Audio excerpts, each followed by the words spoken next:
মোদিজি, অনেক বিশ্বাস নিয়ে আমি ভারতে এসেছিলাম ভারতে থাকবো বলে, কিন্তু তুমি আমার এই বিশ্বাসকে ভেঙে দিয়ে তুমি বাংলাদেশ পাঠানোর ব্যবস্থা করছো আমাকে। মোদিজি, দয়া করে আমাকে বাংলাদেশ পাঠায়ো না। দরকার হলে তুমি আমাকে ভারতে থানাতেই রাখো, কিন্তু বাংলাদেশ পাঠায়ো না। বাংলাদেশের জনগণ আমাকে ছিঁড়ে ছিঁড়ে খাবে। আমাকে বাংলাদেশ পাঠায়ো না মোদিজি। হাসিনা বাবু বাংলাদেশ থেকে আমাকে অনেক চাপ দিচ্ছে, বলছে হাসিনাকে আমাদের কাছে পাঠিয়ে দাও, হাসিনাকে বাংলাদেশে পাঠিয়ে দাও। অনেক চাপ আসছে বাংলাদেশ থেকে। আমি কি করব বলো হাসিনা বাবু? আর এই দেখো তোমার সঙ্গে দেখা করার জন্য কে এসেছে, দেখো হাসিনা বাবু কে এসেছে দেখো। হাসিনা বাবু আমাকে চিনতে পারছো তুমি? আমি হলাম তারেক, তারেক রহমান। চিনতে পারছো তুমি? তোমার জন্য আমাকে বাংলাদেশ ছেড়ে বিদেশে থাকতে হয়েছে। এক যুগ আমি বাংলাদেশ ছেড়ে বিদেশে ছিলাম।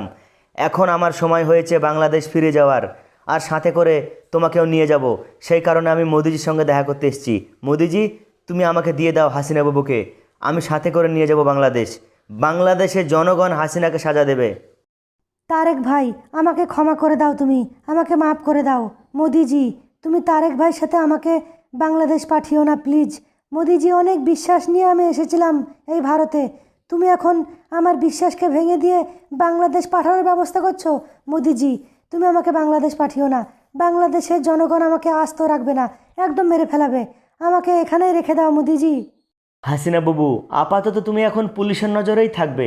আমি এই ব্যাপারে একটা মিটিং ডেকেছি, মিটিংয়ের সিদ্ধান্ত আসা পর্যন্ত তুমি এখন পুলিশের নজরেই থাকবে। তারপর তোমার ব্যবস্থা নেব, তুমি কোথায় থাকবে কোথায় যাবে। আর তারেক ভাই, তুমি এখন আসতে পারো। আপাতত হাসিনা বাবু এখন ভারতেই থাকবে।